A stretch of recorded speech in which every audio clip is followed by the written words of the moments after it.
আজকে দারুল উলুম দেওবন্দ মাদ্রাসার সংক্ষিপ্ত ইতিহাস নিয়ে আলোচনা করব।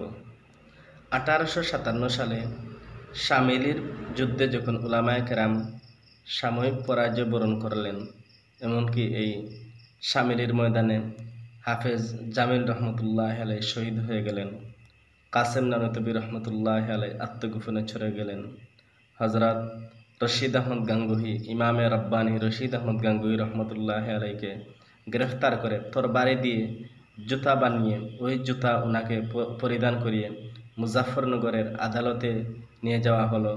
এমনকি সবচেয়ে বড় বুজুর্গ ব্যক্তিত্ব হাজি এমদাদুল্লাহ মহাজিরে মক্কি রহমতুল্লাহ আলাই হিজরত করে মদিনায় চলে গেলেন। তখন উপমহাদেশের মুসলমানদের ইমান আকিদা একটি ঝুঁকিপূর্ণ অবস্থায় চলে গেল।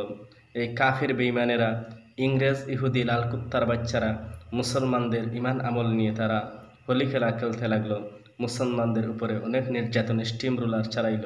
তখন ওই সমস্ত বুজুর্গদের অন্যতম একজন বুজুর্গ ছিলেন হাজি আবেদ হুসাইন রহমতুল্লাহ আলাই।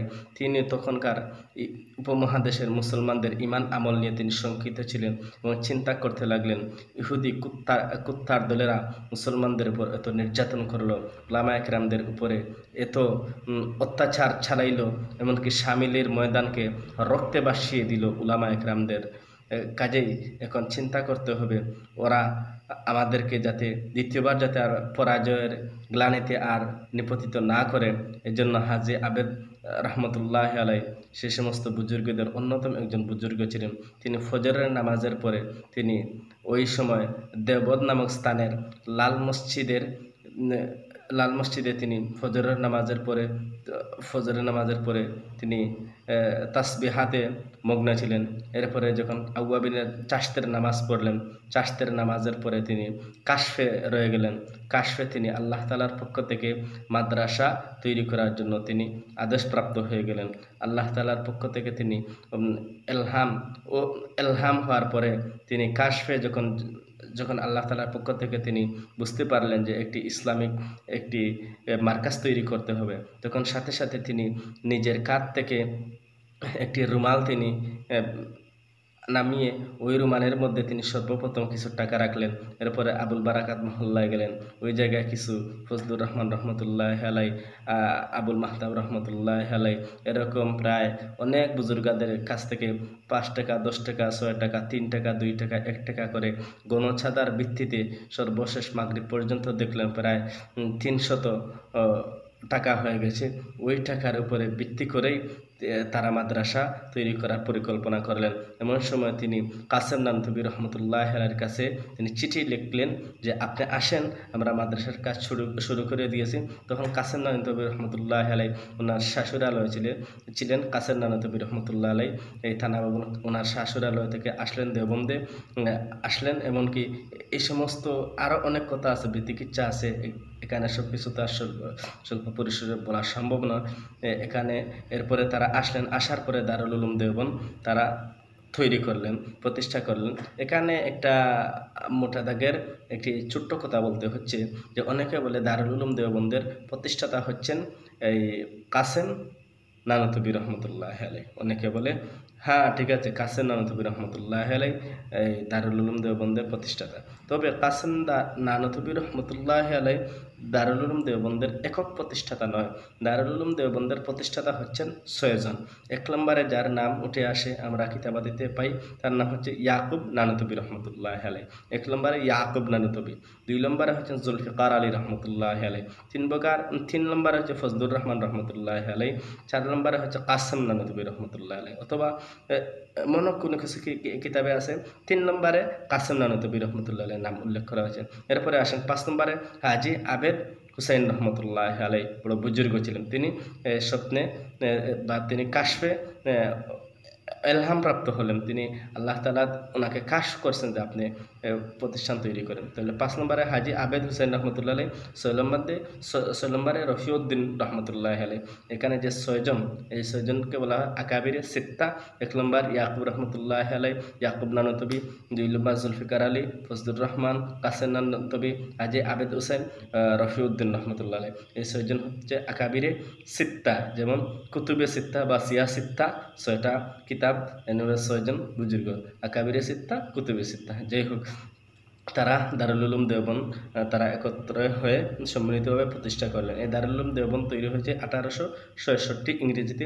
মুসলমানদের ইমান আকিদা এই সমস্ত ইংরেজ লাল কুত্তাদের খপ্পর থেকে রক্ষা করার জন্য, এমনকি দিন মিল্লত হানাফিয়ত মাজহাবিয়তকে টিকে রাখার জন্য সলফ হলফ উলামা একরামদের রক্তের বিনিময়ে যে দিন আমাদের পর্যন্ত এসেছে, আল্লাহ নবীর তায়েফের ময়দানে রক্ত জড়ানো দিন আমাদের পর্যন্ত যে এসেছিল, আমাদের পর্যন্ত এসেছে বদরের যুদ্ধে, উহুদের যুদ্ধে আল্লাহ নবী সাল্লাল্লাহু আলাইহি সাল্লাম রক্ত জড়িয়ে যে দিনের আমানত আমাদের পর্যন্ত পৌঁছে দিয়েছিলেন, ওই দিনকে টিকিয়ে রাখার জন্য এই সমস্ত উলামায়ে কেরাম ত্যাগ তিতিক্ষার মাধ্যমে যে প্রতিষ্ঠানটি তৈরি করেছিলেন, সেই প্রতিষ্ঠান হলো দারুল উলুম দেওবন্দ।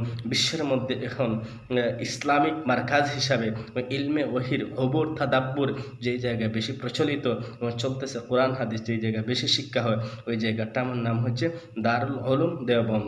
অনেকে বলে এই কারি তৈয়ব রহমতুল্লাহ আলাই দারুল উলুম দেওবন্দের প্রতিষ্ঠাতার মধ্যে আছেন। এখানে কথা হলো, কারি তৈয়ব রহমতুল্লাহ আলাই দারুল উলুম দেওবন্দের মূল প্রতিষ্ঠাতার মধ্যে তাকে পাওয়া যায় না। কারি তৈয়ব রহমতুল্লাহ আলাই দারুল উলুম দেওবন্দের এক সময়ের মুহতামিম ছিলেন। মুহতামিম এক জিনিস, আর প্রতিষ্ঠাকালীন সময়ের প্রতিষ্ঠাতা আর একদিন। মুহতামিম যিনি পরিচালনা করেন, যিনি যত্ন নেন মাদ্রাসার। কারি তৈয়ব রহমতুল্লাহ আলাই দারুল উলুম দেওবন্দের মুহতামিম ছিলেন এক সময়কার। তো পরবর্তী একটি সমস্যা বাধার কারণে তিনি দেওবন্দ থেকে চলে গেলেন। তো তখন তিনি আরেকটি দেওবন্দ নামক জায়গার ভিতরে হাউলের ভিতরে আরেকটি মাদ্রাসা তৈরি করলেন, যাকে বর্তমানে দারুল উলুম দেওবন্দ ওয়াকফ বলা হয়, যাকে সংক্ষিপ্ত ভাষায় দেওবন্দ ওয়াকফ বলা হয়। এখন আমরা মনে করি কাসেম নানুতুবি রহমতুল্লাহ নেসবতে ওই দারুল উলুম দেওবন্দে যারা পড়ে আমরা তাকে বলি কাসেমি বা কাসেমি হিসাবে চিনি। এই ইলমে ওহির মারকাজ দারুল উলুম দেওবন্দ, এই দেওবন্দের মধ্যে যারা পড়েছিল পড়বে যারা, আল্লাহ রাব্বুল আলামিন তাদেরকে উচ্চ মর্যাদা দান করতেছেন ভবিষ্যতে করবেন। দারুল উলুম দেওবন্দ আমাদের চেতনা, দারুল উলুম দেওবন্দ আমাদের প্রেরণা। দারুল উলুম দেওবন্দ শুধু একটা মাদ্রাসা নয়, দারুল উলুম দেওবন্দ একটি ইতিহাস। ইসম সর দেগা তো নেহি দেগা আমামা। এই দারুল উলুম দেওবন্দ আমাদেরকে কি শিক্ষা দেয়?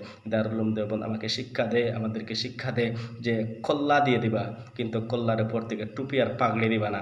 এই টুপি আর পাগড়ি যখন মুসলমানদের মাথায় সীমাবদ্ধ থাকবে, তখন মুসলমানরা খুব ঠান্ডা। আর এই টুপি এই পাগড়ি যখন মুসলমানদের মাথা থেকে যখন মাজায় চলে আসবে, তখন রাম বা মার কেউ থাকতে পারবে না। আজকে দেখা যায় অনেকে দারুল উলুম দেওবন্দ নিয়ে নাক গলায়, অনেকে দারুল উলুম দেওবন্দ নিয়ে কথা বলে। পরিষ্কার কথা, দারুল উলুম দেওবন্দ এটা হেনে তেনে কোনো মাদ্রাসা নাই।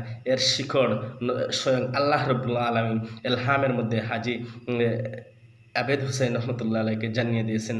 এই দারুল উলুম দেওবন্দের সূত্রপাত হয়েছে দারে আরকাম থেকে। এই দারুল উলুম দেওবন্দের সূত্রপাত হয়েছে গারে হেরা থেকে, জবেলে নূর থেকে। কাজেই এই দারুল উলুম দেওবন্দ যদিও 1866 সালে প্রাতিষ্ঠানিক রূপ নিয়েছিল, কিন্তু এর মূল হাকিকিগতভাবে রূপ আল্লাহ রাব্বুল আলামিন এই দারে আরকামে দিয়েছিলেন গারে হেরার মধ্যে। কাজেই এই দারুল উলুম দেওবন্দের সম্পর্ক আর এর নেসবত হেনে তেনে কোনো নেসবতার সম্পর্ক নয়। এর নেসবত ডাইরেক্ট আল্লাহ পর্যন্ত। আল্লাহ রাব্বুল আলামিন আমাদেরকে দেওবন্দের উত্তরসূরি বা সঠিক উত্তরসূরি, সঠিক দিন নিয়ে, ইমান আমল নিয়ে আল্লাহ যেন আমরা পাইতে পারি, রসুলের সঠিক দিন যেন আমরা বুঝতে পারি। আল্লাহ রাব্বুল আলামিন আমাদের সবাইকে দুনিয়া আখিরাতে উত্তম জাযা দান করুন। উলামায়ে দেওবন্দকে আল্লাহ উঁচু মর্যাদা দান করুন। এখানে সংক্ষিপ্তভাবে বললাম, বসে বিস্তারিত আরও অনেক ঘটনা আছে দারুল উলুম দেওবন্দের তৈরির এবং এর প্রতিষ্ঠার চারটি কারণ আছে। অর্থনৈতিক কারণ, এমনকি রাজনৈতিক কারণ, সামাজিক কারণ, অর্থনৈতিক কারণ। এবারে এরকম চারটি কারণ আছে, চারটি বিশ্লেষণ আছে, এমনকি উসুলে হাসতেগানাও আছে। উসুলে হাসতেগানার মধ্যে এই 7টা নিয়ম নীতি আছে। অবশ্যই উসুলে হাসতেগানা নিয়ে পরবর্তীতে কথা বলবো। আজকে মতো করে এখান থেকে বিদায় নিলাম। আসসালামু আলাইকুম রহমতুল্লাহ।